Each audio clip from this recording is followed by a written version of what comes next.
Hi friends, welcome to Shannu's kitchen. ఈ వీడియోలో ఈజీగా క్యారెట్ రైస్ ఎలా ఈజీగా చేసుకోవాలో చూద్దాం. ముందుగా ప్యాన్ పెట్టుకొని ప్యాన్ హీట్ ఎక్కిన తర్వాత ఆయిల్ వేసుకోవాలి. హీట్ ఎక్కిన ఆయిల్లో చెక్క మొగ్గ వేసుకోవాలి.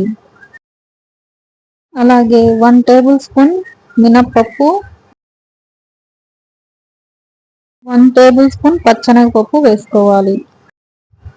1/2 టీ స్పూన్ జీలకర్ర. 3 మినిట్స్ ఫ్రై చేయాలి. పచ్చిమిర్చిని తీసుకొని ఇలా పొడవుగా కట్ చేసుకొని వేసుకోవాలి. అలాగే 2 రెమ్మలు కరివేపాకు వేసుకోవాలి.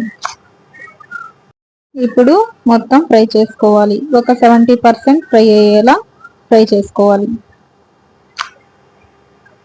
ఫైనల్ గా ఇలా వచ్చిన తర్వాత 1/2 కప్ క్యారెట్ తురుముని వేసుకోవాలి. 4-5 మినిట్స్ పచ్చి వాసన పోయేంత వరకు మీడియం ఫ్లేమ్ లో పెట్టి ఫ్రై చేసుకోవాలి. ఫైనల్ గా అయితే ఇలా వచ్చిన తర్వాత ఇప్పుడు మనం రైస్ వేసుకోవాలి. మనం ఇందాక క్యారెట్ తురుముని ఒక 1/2 కప్ తీసుకున్నాం కదా, అదే కప్ తో ఇప్పుడు 1 కప్ రైస్ వేసుకోవాలి. ఫస్ట్ ఒక దాంట్లో తీసుకొని చల్లార్చుకొని పొడి పొడిగా చేసుకోవాలి. అదే రైస్ ని ఇందులో వేసుకోవాలి. రైస్ మొత్తం దాంట్లో కలిసేలా మొత్తం కలిపేసుకోవాలి. ఫైనల్ గా అయితే ఇలా కలుపుకున్న తర్వాత మనకి టేస్ట్ కి మనకి ఎంతైతే సాల్ట్ కావాలో అంత వేసేసుకోవాలి.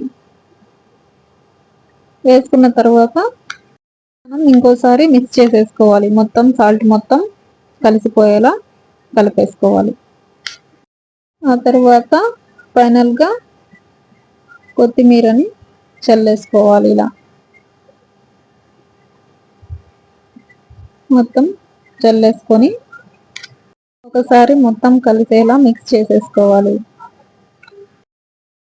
ఉంచుకున్న తర్వాత నిమ్మరసం కావాలనుకుంటే పిండుకోవచ్చు, లేదు అవసరం లేదు అనుకుంటే మీ ఇష్టం, అది మీ చాయిస్.